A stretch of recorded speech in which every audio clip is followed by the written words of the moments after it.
seumur hidup. Mungkin gimana Bang kalau pandangan Abang sebagai praktisi hukum Bang?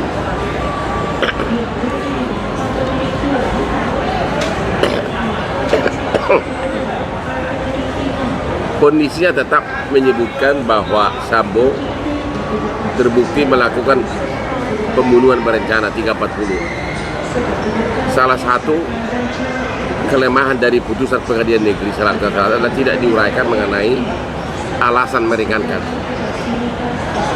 Saya yakin itulah dipakai di Mahkamah Agung alasan meringankan.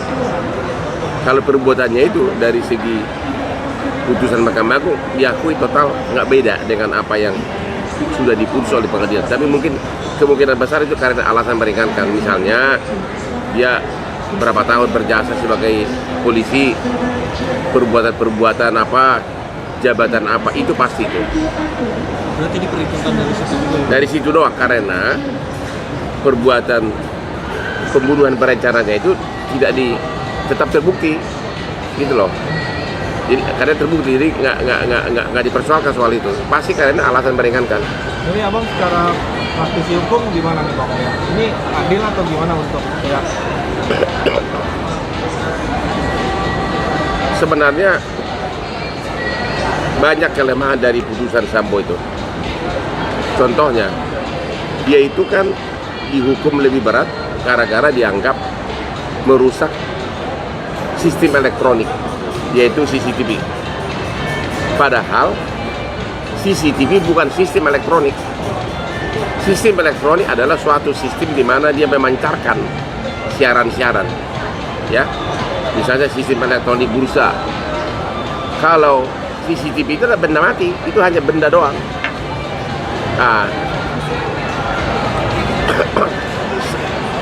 hakim di pengadilan negeri sampai Mahkamah Agung salah menerapkan undang-undang ITE atas menghilangkan CCTV. Harusnya yang berlaku bukan undang-undang ITE yang ancamannya 10 tahun.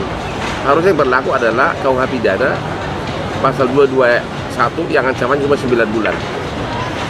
Kalau itu diterapkan, maka hukuman Sambo akan jauh berkurang. Bang, tapi netizen ini kan pada saat mengetahui itu kan banyak yang kecewa, banyak yang geram juga Bang atas putusan yang Ya memang banyak yang kecewa, tapi mereka hanya melihat dari aspek perbuatan itu. Tapi kalau murni dari segi hukum, itu banyak kelemahannya itu putusan terhadap Sambo. Cuma game over. Artinya apa? Hukuman mati sudah nggak mungkin karena jaksa tidak boleh PK. Yang boleh PK adalah Sambo. Malah Sambo masih ada kesempatan sekali lagi untuk PK, di mana putusannya bisa dikuatkan putusan seumur hidup atau dikurangi. Untuk naik sudah nggak bisa. untuk naik berarti kalau misalnya dia turun. Kalau Sambo naik, kalau Sambo PK, putusan PK tidak boleh melebihi putusan kasasi. Itu di undang-undang itu, pasal 266. Artinya undang-undang KUH yang baru ini gimana? Itu nanti, itu lain lagi. Di pasal yang sekarang, pasal 266, yang berhak mengajukan PK itu hanya terdakwa atau keluarganya. Artinya jaksa tidak berhak PK. Jadi, jaksa sudah tidak bisa minta lagi agar putusan kasasi diajukan PK agar kembali ke hukuman mati. Yang berhak PK hanya Sambo. Sambo nggak mungkin dong minta hukuman mati kan? Berarti dia pasti minta lebih rendah. Jadi Sambo masih ada kemungkinan turun kalau dia memenangkan PK. Tapi untuk hukuman mati sudah tertutup, sudah nggak mungkin, sudah selesai. Tapi ini kan hukumannya sudah seumur hidup Pak. Iya, seumur hidup bisa berkurang menjadi entah 20 tahun atau tidak, itu bisa. Oh bisa, masih bisa dengan PK ya Bang? PK. Kan kalau PK kan anything possible. Cuma di undang-undang disebutkan PK yang diajukan oleh terdakwa tidak boleh putusan PK melebihi putusan kasasi. Bang, tapi Nggak boleh lebih berat. mungkin nggak Bang bisa keluar sama kayak Putri Cendrawasih jadi 10 tahun nanti? Sudah bilang putusan PK tidak boleh melebihi, tapi mengurangi boleh. Ya kita nggak tahu. Tapi itu kan bebarengan gitu Bang sama kayak vonis Putri Cendrawati juga diturunin. Semua pun Putri Cendrawasih pun sudah nggak boleh lagi naik di atas 10 tahun. Semua yang sudah divonis di kasasi, kalau mengajukan PK, maka hakim PK tidak boleh memvonis lebih tinggi dari putusan kasasi. Ngerti nggak? Mungkin sebenarnya alasan yang konkret. Ya kita nggak tahu alasannya, orang putusannya belum keluar salinannya. Tapi 50-50 kah untuk PK atau gimana nih Bang? Ya kalau saya jadi Sambo atau Putri ya pasti PK dong. Kan nggak mungkin naik, turun mungkin. Oh, walaupun PK itu ditolak. Iya, saya udah bilang putusan PK tidak boleh melebihi, karena putusan PK itu kan untuk meminta keringanan.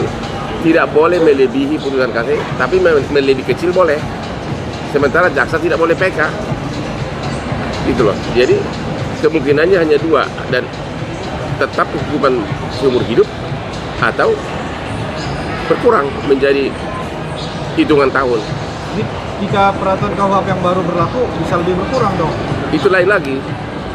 Itu nggak ada kaitan, nggak ada kaitan. Ada kaitannya ya. Nanti kalau dia dihukum seumur hidup dengan KUH pidana yang baru berlaku, dia bisa minta keringanan kalau sudah berkelakuan baik, kalau nggak salah 15 tahun.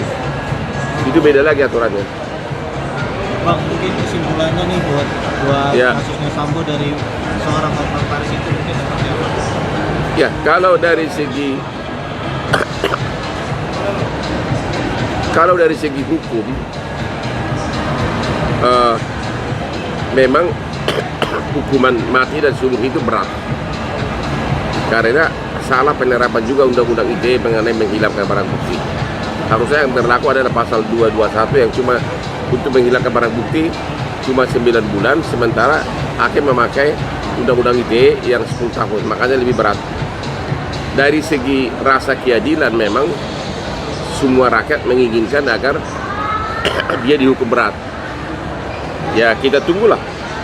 Ya, ini aspek bukan lagi hasil, sudah aspek psikologi publik dan aspek hukum murni. Gitu. Ya.